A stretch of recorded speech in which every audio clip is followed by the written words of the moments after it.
سنن نبی داؤد میں ہے رسول اللہ کا فرمان ہے کہ مسلمان کا مال، اس کی عزت اور اس کا خون مسلمان پر حرام ہے۔ انسان کو اتنی ہی برائی کافی ہے کہ وہ اپنے دوسرے مسلمان بھائی کی حقارت کرے۔ سنن نبی داؤد ہی میں ہے رسول اللہ نے فرمایا، اے وہ لوگوں جن کی زبانیں تو ایمان لا چکی ہے لیکن دل ایماندار نہیں ہوئے، تم مسلمانوں کی غیبتیں کرنی چھوڑ دو اور ان کے عیبوں کی قریب نہ کیا کرو۔ یاد رکھو اگر تم نے ان کے عیب ٹٹولے تو اللہ تعالیٰ تمہاری پوشیدگیوں کو ظاہر کر دیں گے، یہاں تک کہ تم اپنے گھرانے والوں میں بھی بدنام اور رسوا ہو جاؤ گے۔ مسند ابی یعلا میں ہے کہ اللہ کے رسول صلی اللہ علیہ وسلم نے ہمیں ایک خطبہ سنایا جس میں آپ نے پردہ نشی عورتوں کے کانوں میں بھی اپنی آواز پہنچائی اور اس خطبے میں اوپر والی حدیث بیان فرمائی۔ سنن ترمذی میں ہے کہ ابن عمر رضی اللہ عنہما نے ایک مرتبہ کعبے کی طرف دیکھا اور فرمایا، تیری حرمت و عظمت کا کیا ہی کہنا ہے، لیکن تجھ سے بھی بہت زیادہ حرمت ایک ایماندار شخص کی اللہ تعالیٰ کے نزدیک ہے۔ سنن نبی داؤد میں ہے رسول اللہ صلی اللہ علیہ وسلم فرماتے ہیں، معراج والی رات میں نے دیکھا کہ کچھ لوگوں کے ناخن تانبے کے ہیں جن سے وہ اپنے چہرے اور سینے نوچ رہے ہیں۔ میں نے پوچھا کہ جبرائیل یہ کون لوگ ہیں؟ عرض کیا یہ وہ ہیں جو لوگوں کے گوشت کھاتے تھے اور ان کی عزتیں لوٹتے تھے، یعنی غیبتیں کرتے۔ سنن نبی داؤد نیز مسند ابی یعلا اور صحیح ابن حبان میں ہے کہ ماعز رضی اللہ عنہ رسول اللہ کے پاس آئے اور کہا، اللہ کے رسول میں نے زنا کیا ہے۔ آپ نے منہ پھیر لیا یہاں تک کہ وہ 4 مرتبہ کہہ چکے، پھر آپ نے 5ویں دفعہ کہا تو نے زنا کیا ہے؟ جواب دیا ہاں۔ فرمایا جانتا ہے زنا کسے کہتے ہیں؟ جواب دیا ہاں۔ جس طرح انسان اپنی حلال عورت کے پاس جاتا ہے اسی طرح میں نے حرام عورت سے کیا۔ آپ نے فرمایا اب تیرا مقصد کیا ہے؟ کہا یہ کہ آپ مجھے اس گناہ سے پاک کریں۔ رسول اللہ نے فرمایا کیا تو نے اسی طرح دخول کیا تھا جس طرح سلائی سرما دانی میں اور لکڑی کنویں میں؟ کہا ہاں اے اللہ کے رسول۔ اب رسول اللہ نے انہیں رجم کرنے کا یعنی پتھراؤ کرنے کا حکم دیا، چنانچہ یہ رجم کر دیے گئے۔ اس کے بعد رسول اللہ نے 2 شخصوں کو یہ کہتے ہوئے سنا کہ اسے دیکھو، اللہ نے اس کی پردہ پوشی کی تھی لیکن اس نے اپنے آپ کو نہ چھوڑا یہاں تک کہ کتے کی طرح پتھراؤ کیا گیا۔ رسول اللہ یہ سنتے ہوئے چلتے رہے۔ تھوڑی دیر بعد آپ نے دیکھا کہ راستے میں ایک مردہ گدھا پڑا ہے۔ فرمایا فلاں فلاں شخص کہاں ہے؟ وہ سواری سے اتریں اور اس گدھے کا گوشت کھائیں۔ انہوں نے کہا اللہ کے رسول اللہ آپ کو بخشے، کیا یہ کھانے کے قابل ہے؟ رسول اللہ نے فرمایا ابھی جو تم نے اپنے بھائی کی بدی بیان کی تھی وہ اس سے بھی زیادہ بری چیز تھی۔ اللہ تعالیٰ کی قسم جس کے ہاتھ میں میری جان ہے، وہ شخص جسے تم نے برا کہا تھا وہ تو اب اس وقت جنت کی نہروں میں غوطے لگا رہا ہے۔ اس کی اسناد بالکل صحیح ہے۔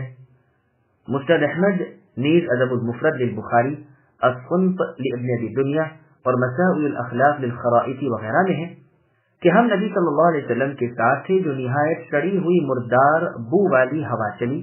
رسول اللہ نے فرمایا جانتے ہو یہ بو کس چیز کی ہے؟ یہ بدبو ان کی ہے جو لوگوں کی غیبت کرتے ہیں۔ ایک روایت میں ہے کہ منافقوں کے ایک گروہ نے مسلمانوں کی غیبت کی ہے، یہ بدبودار ہوا وہ ہے۔ سدی فرماتے ہیں کہ سلمان فارسی رضی اللہ عنہ ایک سفر میں 2 شخصوں کے ساتھ تھے جن کی خدمت یہ کرتے تھے اور وہ انہیں کھانا کھلاتے تھے۔ ایک مرتبہ سلمان رضی اللہ عنہ سو گئے تھے اور قافلہ آگے چل پڑا۔ پڑاؤں پر پہنچ کر ان دونوں نے دیکھا کہ سلمان نہیں آئے تو اپنے ہاتھوں سے انہیں خیمہ کھڑا کرنا پڑا اور غصے سے کہا سلمان تو بس اتنے ہی کام کے ہیں کہ پکی پکائی کھا لے اور تیار خیمے میں آرام کر لے۔ تھوڑی دیر میں سلمان رضی اللہ عنہ پہنچے، ان دونوں کے پاس سالن نہ تھا تو کہا تم جاؤ رسول اللہ سے ہمارے لیے سالن لے آؤ۔ یہ گئے اور رسول اللہ سے کہا اللہ کے رسول مجھے میرے دونوں ساتھیوں نے بھیجا ہے کہ اگر آپ کے پاس سالن ہو تو دے دیجیے۔ رسول اللہ نے فرمایا وہ سالن کیا کریں گے؟ انہوں نے تو سالن پا لیا۔ سلمان رضی اللہ عنہ واپس گئے اور جا کر ان سے یہ بات کہی۔ وہ اٹھے اور خود رسول اللہ کی خدمت میں حاضر اور کہا اللہ کے رسول ہمارے پاس تو سالن نہیں، نہ آپ نے بھیجا۔ رسول اللہ نے فرمایا تم نے سلمان کے گوشت کا سالن کھا لیا جبکہ تم نے انہیں یوں یوں کہا۔ اس پر یہ آیت نازل ہوئی۔ میسن اس لیے کہ وہ سوئے ہوئے تھے اور یہ ان کی غیبت کر رہے تھے۔ الضیاء المقدسی کی کتاب المختارہ میں تقریباً ایسا ہی ایک واقعہ ابو بکر اور عمر رضی اللہ عنہما کا ہے۔ اس میں یہ بھی ہے کہ رسول اللہ صلی اللہ علیہ وسلم نے فرمایا میں تمہارے اس خادم کا گوشت تمہارے دانتوں میں اٹکا ہوا دیکھ رہا ہوں، اور ان کا اپنے غلام سے جبکہ وہ سویا ہوا تھا اور ان کا کھانا تیار نہیں کیا تھا، صرف اتنا کہنا مروی ہے کہ یہ تو بڑا ہی سونے والا ہے۔ ان دونوں بزرگوں نے رسول اللہ سے کہا آپ ہمارے لیے استغفار کیجیے۔ آپ نے فرمایا جاؤ اسی سے کہو وہ تمہارے لیے استغفار کرے۔ مسند ابی اعلیٰ میں ہے جس نے دنیا میں اپنے بھائی کا گوشت کھایا یعنی اس کی غیبت کی، قیامت کے دن اس کے سامنے وہ گوشت لایا جائے گا کہ جیسے اس کی زندگی میں تو نے اس کا گوشت کھایا تھا، اب مردے کا گوشت بھی کھا۔ اب یہ چیخے گا، چلائے گا، ہائے وائے کرے گا اور اسے جبرن وہ مردہ گوشت کھانا پڑے گا۔ پھر آگے اللہ فرماتے ہیں اللہ کا لحاظ کرو، اللہ کے احکام بجا لاؤ، اللہ کی منع کردہ چیزوں سے رک جاؤ اور اللہ سے ڈرتے رہا کرو۔ جو اللہ کی طرف جھکے اللہ تعالیٰ اس کی طرف مائل ہو جاتے ہیں، توبہ کرنے والے کی توبہ قبول فرماتے ہیں، اور جو اللہ پر بھروسہ کرے اس کی طرف رجوع کرے وہ اس پر رحم اور مہربانی فرماتے ہیں۔ جمہور علماء کرام فرماتے ہیں غیبت گو کی توبہ کا طریقہ یہ ہے کہ وہ اس خصلت کو چھوڑ دے اور پھر سے اس گناہ کو نہ کرے۔ پہلے جو کر چکا ہے اس پر نادم ہونا بھی شرط ہے یا نہیں، اس میں اختلاف ہے، اور جس کی غیبت کی ہے اس سے معافی حاصل کر لے۔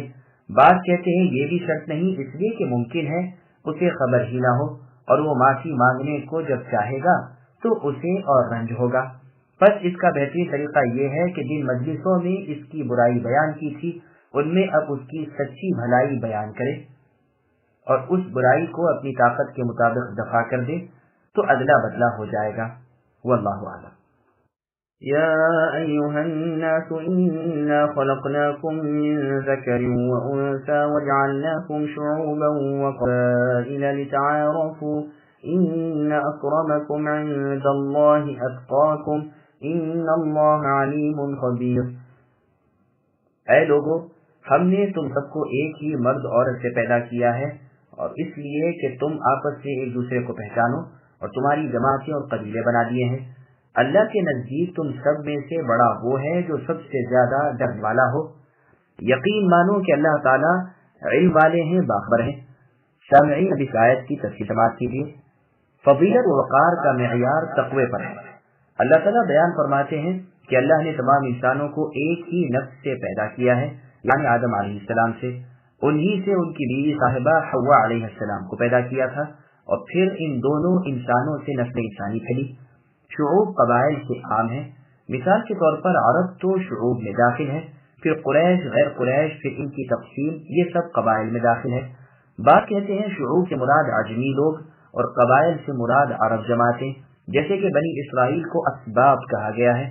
میں نے ان تمام باتوں کو ایک علیحدہ مقدمے میں لکھ دیا ہے، جسے میں نے ابو عمر ابن عبداللہ کی کتاب الانباہ اور کتاب القصد والامم فی معرفت انساب العرب والعجم سے جمع کیا ہے۔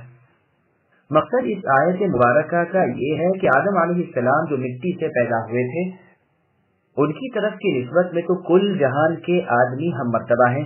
اب جو کچھ فضیلت جس کسی کو حاصل ہوگی وہ امر دینی، اطاعت الہی اور اتباع نبی صلی اللہ علیہ وسلم کی وجہ سے ہوگی۔ یہی راز ہے جو اس آیت کو غیبت کی ممانعت اور ایک دوسرے کی توہین و تذلیل سے روکنے کے بعد وارد کی کہ سب لوگ اپنی پیدائشی نسبت کے لحاظ سے بالکل یکساں ہیں۔ کنبے، قبیلے، برادریاں اور جماعتیں صرف پہچان کے لیے ہیں تاکہ جتھا بندی اور ہمدردی قائم رہے، فلاں بن فلاں قبیلے والا کہا جا سکے، اور اس طرح ایک دوسرے کی پہچان آسان ہو جائے، ورنہ بشریت کے اعتبار سے سب قومیں یکساں ہیں۔ سفیان ثوری رحمہ اللہ فرماتے ہیں قبیلہ حمیر اپنے حلیفوں کی طرف منسوب ہوتا تھا اور حجازی عرب اپنے قبیلوں کی طرف اپنی نسبت کرتے تھے۔ ترمذی میں ہے رسول اللہ صلی اللہ علیہ وسلم فرماتے ہیں نسب کا علم حاصل کرو تاکہ صلہ رحمی کر سکو، صلہ رحمی سے لوگ تم سے محبت کرنے لگیں گے، تمہارے مال اور تمہاری زندگی میں اللہ تعالیٰ برکت دیں گے۔ پھر آگے اللہ نے فرمایا حسب نسب اللہ تعالیٰ کے ہاں نہیں چلتا، وہاں تو صرف فضیلت، تقوی اور پرہیزگاری سے ملتی ہے۔ صحیح بخاری میں ہے رسول اللہ صلی اللہ علیہ وسلم سے دریافت کیا گیا کہ سب سے زیادہ بزرگ کون ہے؟ رسول اللہ نے فرمایا جو سب سے زیادہ پرہیزگار ہو۔ لوگوں نے کہا ہم یہ عام بات نہیں پوچھتے۔ فرمایا پھر سب سے زیادہ بزرگ یوسف علیہ السلام ہیں جو خود نبی تھے، نبی دادے تھے، دادا بھی نبی تھے، پر دادا تو خلیل اللہ ابراہیم علیہ السلام تھے۔ انہوں نے کہا ہم یہ بھی نہیں پوچھتے۔ پھر فرمایا پھر عرب کے بارے میں پوچھتے ہو؟ سنو ان کے جو لوگ جاہلیت کے زمانے میں ممتاز تھے وہی اب اسلام میں بھی پسندیدہ ہیں، جبکہ وہ علم دین کی سمجھ حاصل کر لیں۔ صحیح مسلم میں ہے، رسول اللہ فرماتے ہیں اللہ تعالیٰ تمہاری صورتوں اور مالوں کو نہیں دیکھتے بلکہ تمہارے دلوں اور عملوں کو دیکھتے ہیں۔ مسند احمد میں ہے کہ رسول اللہ صلی اللہ علیہ وسلم نے ابو ذر رضی اللہ عنہ سے فرمایا خیال رکھو کہ تم کسی سرخ و سیاہ پر کوئی فضیلت نہیں رکھتے، ہاں تقوی میں بڑھ جاؤ تو فضیلت والے ہو۔ اللہ تعالیٰ تمہیں جانتے ہیں اور تمہارے کاموں سے خبردار ہیں۔ ہدایت کے لائق جو ہیں انہیں راہ راست دکھاتے ہیں اور جو اس لائق نہیں وہ بے راہ ہو رہے ہیں۔ رحم و عذاب اللہ کی مشیت پر موقوف ہیں، فضیلت اللہ کے ہاتھ میں ہے، جسے چاہیں جس پر چاہیں بزرگی عطا فرمائے۔ یہ تمام امور اللہ کے علم اور اللہ کی خبرگیری پر مبنی ہے۔ اس آیت کریمہ اور ان احادیث مبارکہ سے استدلال کر کے علماء نے فرمایا ہے کہ نکاح میں قومیت اور حسب نسب کی شرط نہیں، سوائے دین کے اور کوئی شرط معتبر نہیں۔ دوسروں نے کہا ہے کہ ہم نسبی اور قومیت بھی شرط ہے، اور ان کے دلائل ان کے سوا اور ہیں جو کتب فقہ میں مذکور ہیں، اور ہم بھی انہیں کتاب الاحکام میں ذکر کر چکے ہیں۔ فالحمدللہ۔ قالت الأعراب آمنا قل لم تؤمنوا ولكن قولوا أسلمنا ولما يدخل الإيمان في قلوبكم وإن تطيعوا الله ورسوله لا يلدكم من أعمالكم شيئا إن الله غفور رحيم إنما المؤمنون الذين آمنوا بالله ورسوله ثم لم يرتابوا وجاهدوا بأموالهم وأنفسهم في سبيل الله أولئك هم الصادقون قل أتعلمون الله بدينكم والله يعلم ما في السماوات وما في الأرض والله بكل شيء عليم يمنون عليك أن أسلموا قل لا تمنوا علي إسلامكم بل الله يمن عليكم أن هداكم للإيمان إن كنتم صادقين إن الله يعلم غيب السماوات والأرض والله بصير بما تعملون۔ دیہاتی لوگ کہتے ہیں کہ ہم ایمان لائے۔ اے نبی آپ کہہ دیجئے کہ در حقیقت تم ایمان نہیں لائے، لیکن تم یوں کہو کہ ہم مخالفت چھوڑ کر مطیع ہو گئے، کیونکہ ابھی تک تمہارے دلوں میں ایمان داخل ہی نہیں ہوا۔ تم اگر اللہ کی اور اللہ کے رسول کی فرمانبرداری کرنے لگو گے تو اللہ تعالیٰ تمہارے اعمال میں سے کچھ بھی کم نہ کریں گے، بے شک اللہ بخشنے والے اور مہربان ہیں۔ مومن تو وہ ہوتے ہیں جو اللہ پر اور رسول صلی اللہ علیہ وسلم پر ایمان لائیں، پھر شک و شبہ نہ کریں، اور اپنے مالوں سے اور اپنی جانوں سے اللہ کی راہ میں جہاد کرتے رہیں۔ اپنے دعوے ایمان میں یہی سچے اور راست گو ہیں۔ اے نبی کہہ دیجیے کہ کیا تم اللہ تعالیٰ کو اپنی دینداری سے آگاہ کر رہے ہو؟ اللہ ہر اس چیز سے جو آسمانوں میں اور زمین میں ہے بخوبی آگاہ ہے، اور اللہ ہر چیز کے جاننے والے ہیں۔ اپنے مسلمان ہونے کا اے نبی آپ پر یہ لوگ احسان رکھتے ہیں، آپ کہہ دیجیے کہ اپنے مسلمان ہونے کا احسان مجھ پر نہ رکھو، بلکہ دراصل اللہ تعالیٰ کا تم پر احسان ہے کہ اللہ نے تمہیں ایمان کی ہدایت کی اگر تم راست گو ہو۔ یقین مانو کہ آسمانوں کی اور زمین کی پوشیدہ باتیں اللہ خوب جانتے ہیں، اور جو کچھ تم کر رہے ہو اللہ دیکھ رہے ہیں۔ سامعین اب آیتوں کی تفسیر سماعت کیجیے۔ ایمان اور اسلام میں فرق۔ جو اعرابی لوگ اسلام میں داخل ہوتے ہی اپنے ایمان کا بڑھا چڑھا کر دعویٰ کرنے لگتے تھے، حالانکہ دراصل ان کے دل میں اب تک ایمان کی جڑیں مضبوط نہیں ہوئی تھی، ان کو اللہ تعالیٰ اس دعوے سے روکتے ہیں۔ یہ کہتے تھے ہم ایمان لائے۔ اللہ تعالیٰ اپنے نبی صلی اللہ علیہ وسلم کو حکم دیتے ہیں کہ چونکہ اب تک ایمان تمہارے دلوں میں داخل نہیں ہوا، تم یوں نہ کہو کہ ہم ایمان لائے، بلکہ یوں کہو کہ ہم مسلمان ہوئے، یعنی اسلام کے حق بگوش ہوئے، نبی کی اطاعت میں آئے۔ اس آیت نے یہ فائدہ دیا کہ ایمان اسلام سے مخصوص چیز ہے، جیسے کہ اہل السنہ والجماعہ کا مذہب ہے، یعنی اہل الحدیث کا۔ بعض لوگ کہتے ہیں کہ یہاں اس آیت میں اسلام سے مراد اسلام لغوی ہے، شرعی نہیں، یعنی ماتحت رعایا بننے کے ہیں، مسلمان بننے کے نہیں۔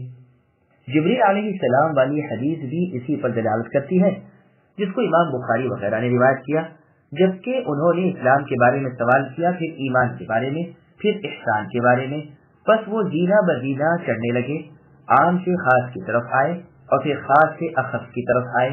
مسند احمد میں ہے کہ رسول اللہ صلی اللہ علیہ وسلم نے چند لوگوں کو عطیہ اور انعام دیا، اور ایک شخص کو کچھ بھی نہ دیا۔ اس پر سعد رضی اللہ عنہ نے فرمایا اے اللہ کے رسول، آپ نے فلاں فلاں کو دیا اور فلاں فلاں کو بالکل چھوڑ دیا حالانکہ وہ مؤمن ہے۔ رسول اللہ نے فرمایا یا مسلمان، 3 مرتبہ ایک کے بعد دیگرے سعد رضی اللہ عنہ نے یہی کہا اور رسول اللہ نے بھی یہی جواب دیا۔ پھر فرمایا اے سعد، میں لوگوں کو دیتا ہوں اور جو ان سے بہت زیادہ محبوب ہوتا ہے اسے نہیں دیتا ہوں اس ڈر سے کہ کہیں وہ اوندھے منہ آگ میں نہ گر پڑے۔ یہ حدیث بخاری اور مسلم میں بھی ہے۔ پس اس حدیث میں بھی رسول اللہ نے مؤمن و مسلم میں فرق کیا اور معلوم ہو گیا کہ ایمان زیادہ خاص ہے بنسبت اسلام کے۔ ہم نے اسے مع دلائل صحیح بخاری کی کتاب الایمان کی شرح میں ذکر کر دیا ہے الحمدللہ۔ اور اس حدیث میں اس بات پر بھی دلالت ہے کہ یہ شخص مسلمان تھے، منافق نہ تھے، اس لیے کہ آپ نے انہیں کوئی عطیہ عطا نہیں فرمایا اور اسے اس کے اسلام کے سپرد کر دیا۔ پس معلوم ہوا کہ یہ اعراب جن کا ذکر اس آیت میں ہے منافق نہ تھے تو مسلمان، لیکن اب تک ان کے دلوں میں ایمان صحیح طور پر مستحکم نہ ہوا تھا اور انہوں نے اس بلند مقام تک اپنی رسائی ہو جانے کا ابھی سے دعویٰ کر دیا تھا، اس لیے انہیں ادب سکھایا گیا۔ یہی مطلب ہے ابن عباس رضی اللہ عنہما اور ابراہیم نخعی اور قتادہ رحمہم اللہ کے قول کا، اور اسی کو امام ابن جریر رحمہ اللہ نے اختیار کیا ہے۔ ہمیں یہ سب یوں کہنا پڑا کہ امام بخاری رحمہ اللہ فرماتے ہیں کہ یہ لوگ منافق تھے جو ایمان ظاہر کرتے تھے لیکن اصل مؤمن نہ تھے۔ یاد رہے ایمان و اسلام میں فرق اس وقت ہے جبکہ اسلام اپنی حقیقت پر نہ ہو۔ جب اسلامی حقیقی ہو تو وہی اسلام ایمان ہے، اور اس وقت ایمان اسلام میں کوئی فرق نہیں۔ اس کے بہت سے قوی دلائل امام الائمہ امام بخاری رحمہ اللہ نے اپنی کتاب صحیح بخاری میں کتاب الایمان میں بیان فرمائے ہیں، اور ان لوگوں کا منافق ہونا اس کا ثبوت بھی آ رہا ہے، واللہ اعلم۔ سعید بن جبیر رحمہ اللہ، مجاہد اور زید رحمہ اللہ فرماتے ہیں یہ جو اللہ تعالیٰ نے فرمایا کہ بلکہ تم اسلم نہ کہو، اس سے مراد یہ ہے کہ ہم قتل سے قید و بند سے بچنے کے لیے تابع فرمان ہو گئے ہیں۔ مجاہد رحمہ اللہ فرماتے ہیں کہ یہ آیت بنو اسد بن خزیمہ کے بارے میں نازل ہوئی ہے۔ قتادہ رحمہ اللہ فرماتے ہیں کہ یہ ان لوگوں کے بارے میں اتری ہے جو اپنے ایمان لانے کا رسول اللہ پر بار احسان رکھتے تھے، لیکن صحیح بات پہلی ہی ہے کہ یہ آیت ان لوگوں کے بارے میں اتری جو مقام ایمان کا دعویٰ کرتے تھے حالانکہ اب تک وہاں پہنچے نہ تھے۔ پس انہیں ادب سکھایا گیا اور بتلایا گیا کہ یہ اب تک ایمان تک نہیں پہنچے۔ اگر یہ منافق ہوتے تو انہیں ڈانٹ ڈپٹ کی جاتی اور ان کی رسوائی کی جاتی، جیسے کہ سورہ براءہ میں منافقوں کا ذکر کیا گیا، لیکن یہاں تو انہیں صرف ادب سکھایا گیا ہے۔ پھر آگے اللہ فرماتے ہیں اگر تم اللہ کی اور اللہ کے رسول کی مانتے رہو گے تو تمہاری کسی عمل کا اجر مارا نہ جائے گا، جیسے اللہ نے سورہ طور کی آیت نمبر 61 میں فرمایا ما التناہم من عملہم من شیء، ہم نے ان کے اعمال میں سے کچھ بھی نہیں ہٹایا۔ پھر آگے اللہ نے فرمایا جو اللہ تعالیٰ کی طرف رجوع کرے، برائی سے لوٹ آئے، اللہ اس کے گناہ معاف فرمانے والے اور اس کی طرف رحم بھری نگاہوں سے دیکھنے والے ہیں۔ پھر فرماتے ہیں کہ کامل ایمان والے صرف وہ لوگ ہیں جو اللہ پر اور اللہ کے رسول محمد صلی اللہ علیہ وسلم پر دل سے یقین رکھتے ہیں، پھر نہ شک کرتے ہیں، نہ کبھی ان کے دل میں کوئی نکما خیال پیدا ہوتا ہے، بلکہ اسی خالص تصدیق پر اور کامل یقین پر جم جاتے ہیں اور جمے ہی رہتے ہیں، اور اپنے نفیس اور دل کی چاہت کے مالوں کو بلکہ اپنی جانوں کو بھی اللہ کی راہ کے جہاد میں خرچ کرتے ہیں۔ یہ سچے لوگ ہیں، یعنی یہ ہے جو کہہ سکتے ہیں کہ ہم ایمان لائے۔ یہ ان لوگوں کی طرح نہیں جو صرف زبان سے ہی ایمان کا دعویٰ کر کے رہ جاتے ہیں۔ پھر آگے اللہ فرماتے ہیں کیا تم اپنے دل کا یقین و دین اللہ تعالیٰ کو دکھاتے ہو؟ وہ تو ایسے ہیں کہ زمین و آسمان کا کوئی ذرہ اللہ سے مخفی نہیں، اللہ ہر چیز کے جاننے والے ہیں۔ پھر فرمایا جو اعراب یعنی دیہاتی اپنے اسلام لانے کا بار احسان ہے نبی آپ پر رکھتے ہیں، ان سے کہہ دیجیے کہ مجھ پر اپنے اسلام لانے کا احسان نہ جتاؤ۔ تم جو اسلام قبول کرو گے، تم جو میری ماتحتی کرو گے، میری مدد کرو گے، اس کا نفع تمہیں کو ملے گا، بلکہ دراصل ایمان کی ہدایت تمہیں دینا یہ اللہ تعالیٰ کا تم پر احسان ہے اگر تم اپنے اس دعوے میں سچے ہو۔ اب غور فرمائیے کہ کیا اسلام لانے کا احسان پیغمبر الہی پر جتانے والے سچے مسلمان تھے؟ پس آیات کی ترتیب سے ظاہر ہے کہ ان کا اسلام حقیقت پر مبنی نہ تھا، اور یہی الفاظ بھی ہیں کہ ایمان اب تک ان کے دل نشین نہیں ہوا، اور جب تک اسلام حقیقت پر مبنی نہ ہو تب تک بے شک وہ ایمان نہیں، لیکن جب وہ اپنی حقیقت پر صریح شرعی معنی میں ہو تو پھر ایمان اسلام ایک ہی چیز ہے۔ خود اس آیت کے الفاظ میں غور فرمائیے، ارشاد ہے اپنے اسلام کا اے نبی آپ پر احسان رکھتے ہیں، حالانکہ دراصل ایمان کی ہدایت اللہ تعالیٰ کا خود ان احسان ہے۔ پس وہاں احسان اسلام رکھنے کو بیان کر کے اپنا احسان ہدایت ایمان جتانا بھی ایمان و اسلام کے ایک ہونے پر باریک اشارہ ہے۔ مزید دلائل صحیح بخاری وغیرہ کے کتاب الایمان میں ملاحظہ ہوں۔ مترجم، پس اللہ تعالیٰ کا کسی کو ایمان کی راہ دکھانا اس پر احسان کرنا ہے، جیسا کہ صحیح بخاری نیز مسلم میں ہے۔ رسول اللہ صلی اللہ علیہ وسلم نے حنین والے دن انصار سے فرمایا تھا کہ کیا میں نے تمہیں گمراہی کی حالت میں نہیں پایا تھا کہ اللہ تعالیٰ نے میری وجہ سے تمہیں ہدایت دی؟ تم میں تفریق تھی، میری وجہ سے اللہ تعالیٰ نے تمہیں مالدار کر دیا۔ جب کبھی رسول اللہ کچھ فرماتے، انصار کہتے بے شک اللہ اور اللہ کے رسول اس سے بھی زیادہ احسان والے ہیں۔ بازار میں ہے کہ بنو اسد رسول اللہ کے پاس آئے اور کہنے لگے اللہ کے رسول، ہم مسلمان ہوئے، عرب آپ سے لڑتے رہے لیکن ہم آپ سے نہیں لڑے۔ رسول اللہ نے فرمایا ان میں سمجھ بہت کم ہے، شیطان ان کی زبانوں پر بول رہا ہے، اور یہ آیت یمنون نازل ہوئی۔ پھر دوبارہ اللہ رب العزت نے اپنے وسیع علم اور اپنی سچی باخبری اور مخلوق کے اعمال سے آگاہی کو بیان فرمایا کہ آسمان و زمین کے غیب اللہ پر ظاہر ہیں اور وہ تمہارے اعمال سے پوری طرح آگاہ ہے۔